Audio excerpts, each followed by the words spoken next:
নতুন জামাই যদি শ্বশুর বাড়ি বেড়াতে যায়, ওই সময় মা বাবায় কিছু তারে দিক নির্দেশনা দেওয়া দেন, কিছু জিনিস শিখাইয়া দেন। কারণ প্রথমে তো আর বুঝে না কেমনে চলন রাখবো, কিভাবে চলবে, কিভাবে কথাবার্তা বলবে, হয়তো এটা তার জানা নাই। মা বইলা দেয় যে তুমি তোমার শ্বশুরের সাথে সুন্দর আচরণ করবে, শাশুড়ির সাথে সুন্দর আচরণ করবে।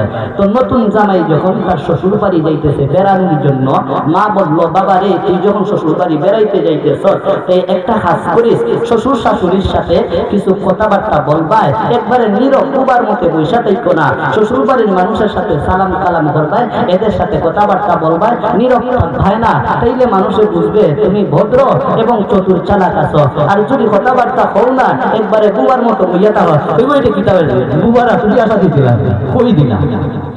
এখন ওই যে মায় ওয়াজ করে দিছে শ্বশুর বাড়ি গিয়ে হতা হইতো। এখন আমরা দেশে দেখবেন শীতের দিন আইলে পরে জ্বরের যে সময়টা, জোহরের নামাজের সময় গোসল কইরা প্রত্যেকেই উঠানো বইয়া তেল মরায় না, আবার খানাও খায়।